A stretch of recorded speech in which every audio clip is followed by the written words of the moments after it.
Hi everybody, we are here live today in a comfortable living room.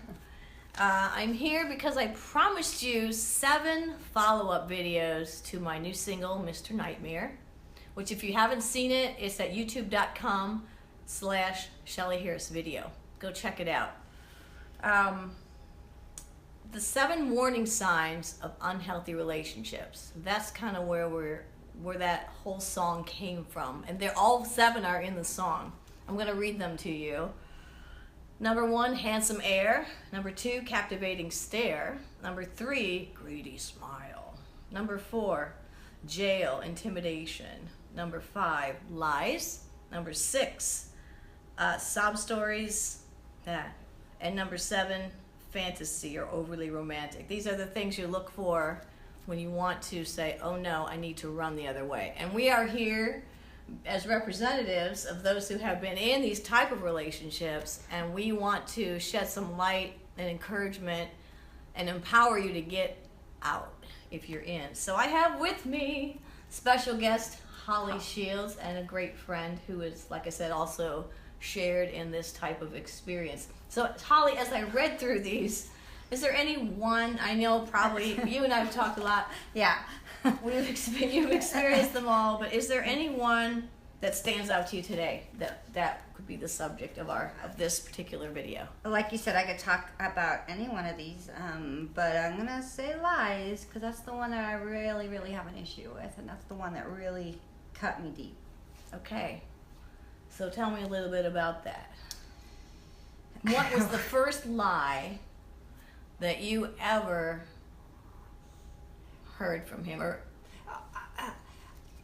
I guess it was the lie of the marriage. When, all through our dating, he sent me like little post-it note cards with little stick figures and how we loved each other and all this like love stuff. Oh yeah, I know about that. And we finally, we get engaged, and it's finally the wedding night, and we have the wedding and the reception, and then we go to bed together. It's our first wedding night. It's kind of what you do. It's kind of what you normally do.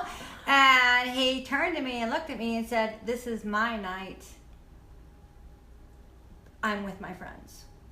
Wow. So wait a minute. So it wasn't. Wait. Are you telling me on your honeymoon night? My wedding night. Yeah. He said, "This is my night too. I want to go hang out with my friends." Yeah. Okay. So what was the lie? The lie was that this whole marriage was and it just came to me now because I would not have called that a lie, but from the very start, my marriage was a lie. Wow. And I cried myself to sleep. Yeah, that is, yeah. It's a big lie. Anything else that stands out to you? I know on my end, there were all kinds of lies, and typically guys want to look out for. They lie about their job. This guy was not working, but he's like, hey, I make 6 figures. I make a lot of money. Come to find out he was living with his mom. Okay, what did I do? Back then, now there's a different Shelley talking to you today, and I forgot the camera's over there, so I'll talk to you there instead of here. Anyway, I wanted to help him because of how the attention he gave me, which unfortunately I did not know how to meet for myself or how to get that. Anyway, so yeah, some of them were about his job, where he's from, the money he has, the money he makes, and actually, how he felt about me. Because you're right, you mentioned the love notes, all that. Yes, the over-attentive, yes. So then now you get into this marriage, which is already a lie, and it's like, where were you tonight? Well, I was, at my friend's house. Well, I drove by his friend's house. He wasn't at his friend's house. He wasn't there. He was at the strip club. Nice. Yeah. Nice way to spend the honeymoon night. No, we're no longer in honeymoon. Oh, we're in marriage. Thank you. I'll drink to that. We're in marriage. Let's toast to being out of that. Okay. Have a drink on us.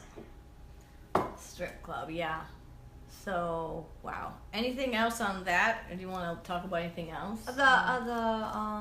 When I finally figured out why he wasn't going to bed with me, and I saw on the internet like the history. I went up to the history. This is way back in the 90s, so this is new computers, new kind of technology. Yeah. But I was smart enough to like look at history and I see that he's on internet porn sites. Mm-hmm.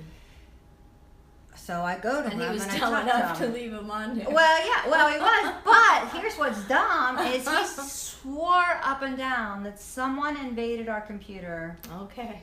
That it wasn't him. That he did not do it. He was not. And I'm working in IT, and I'm going to my IT friends embarrassingly. How is this possible that there's this on my history when I know he didn't do it because he told me he didn't do it. Aw, yeah. You wanted to trust. I mean, that's you want to. what a relationship is supposed to be built on, right? Right. What did we learn? Trust is something that is earned. So don't give trust away for free. Oh my. It has to be earned.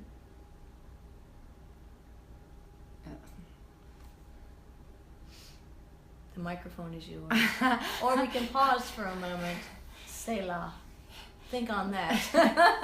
Well, it's a shame because you should be able to trust the person and they shouldn't have to. I don't know if I agree with that 100%. Like, to earn my trust, I just trust. But then, I don't know. Trying to even like think of the words. Is it like people shouldn't lie? Bottom line. Mm-hmm. Well, yeah, my Mr. Nightmare, I didn't find out until later that he was still married when he married me. So that's a bit of a lie. Oh, that's a big lie. Oh yes, I'm divorced. My divorce ended about the same time yours did, he said. Or was final, sorry. You want to go on to another one? Or stay there? We could. They're all kind of intertwined in a way. They really are intertwined, and you and I sit and just kind of banter on this. So I know. No pressure because of the camera. Just we have friends out there. Let's see who's out there. Hello, friends. Oh wow, yes. I don't know if you want to be anonymous, so I'm not going to say your names, but it's great to have you with us live. And for those of you joining us later when we post this, we just want to encourage you that you have what you need to live on your own. You don't need another person to take care of you. You have everything in you. And if you don't feel like you can do that, get help. Learn how. I know for me, I developed a really severe codependency. Being raised in the church, I was a big helper. I wanted to help a lot of people. This is you're the special guest. Sorry. No, that's all right. Anyway, it's our first one. It's our first one, yeah. And it's live. And I just forgot what I was saying. Oh, sorry. No, it's all good. But anyway, I had to learn to take care of me, not just everybody else. Oh yeah, community. We talked about that this morning, that I found I really only truly healed when I went into a community of people, talked about stuff, got, counseling, and worked through a lot of this stuff with people. Because I did have counseling for years on my own, but until I walked through it and literally lived in this same community where we were all kind of working through our issues, that's when I really got help and freedom. Well, let's go back over this. We have Handsome Air. Now, that one stands out to me, but does that stand out to you? Did you find that your Mr. Nightmare, mine likes to look rich, still does. No names mentioned, but he likes to drive the best car. Don't think he works yet. I don't know, I'm not in touch with them, but he didn't have a job, but he freely took my money, and that's another red flag. Hello. And I didn't know he was dipping as deeply as he dipped. It started out just, here's the credit card to go get the groceries, which you should be able to give to your husband to go get the groceries, right?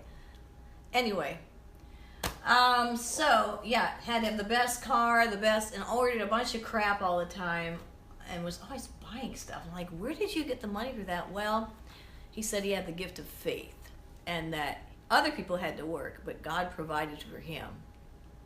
That's when I knew this guy, oh my goodness, this guy's crazy. This is probably about 4 months into the marriage.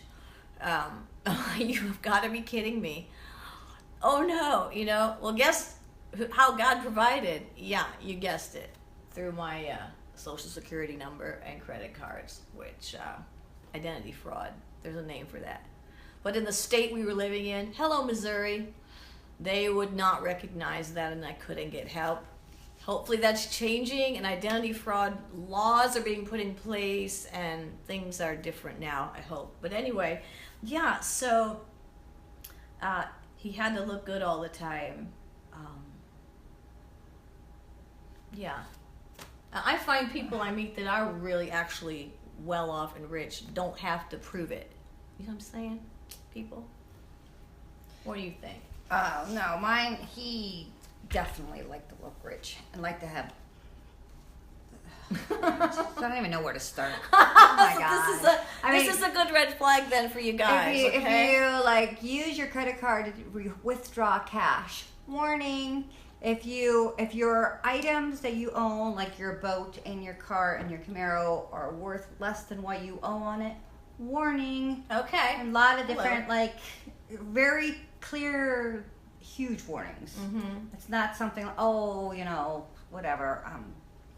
Definitely, when they try to live above their means, and they're constantly looking to live above their means, it's a warning. Have a car. Ditto. Oh my gosh. We bought I forget what the car was, some Pontiac nice thing with everything, all the luxuries, and I'm carrying my lunch to work every day. I have no money, I have no clothes, I have nothing, because we have to look good. Oh, I can relate to that. That happened to me too. Yes. Wow. And I used to look at people, stuff like this happen to, and I'd be like, why don't they just get out? What's the matter with them? When you have an issue in your life, and even young, it's good to recognize it because it doesn't just go away. Actually, over the years, don't you think it can become worse? Oh, it does become worse until you solve it. Until you solve it. You get to the root of that pain or that thing and I think everyone from childhood has a wound. Everyone of some does. sort. Absolutely. Some sort, or it's going to hit you in life. An offense.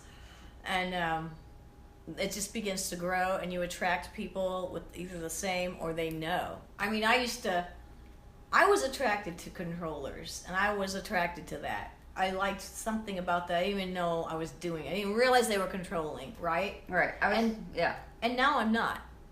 So I don't know how to wrap this up, because you and I could talk about this forever. I think we'll do another video, because I'm not sure. This is a start.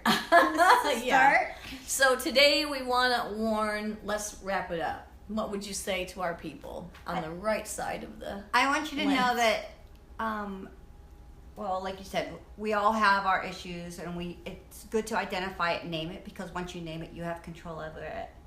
We've all had relationships, and it doesn't have to be just a marriage relationship. It can be a friendship where it's unhealthy, and we all have it, and you're not in isolation. And I think this is a great forum to just talk about things so that people realize they're not alone. They can get help. We can help, find help. We have lots of access to resources, and make people feel, what was that percent? 72% of Americans feel lonely, and I think we can help that. Yeah, community. And a lot of these dysfunctions actually put you in isolation, because they feel like that's one of the things, is that you feel isolated. I didn't feel like I'm the only one. I can't talk to people. So I think this is a good kind of talking forum, and people can give their suggestions. Good idea. Online. Good idea. For what issues that they are dealing with, and then maybe that would be a topic of conversation, and we'll figure it out.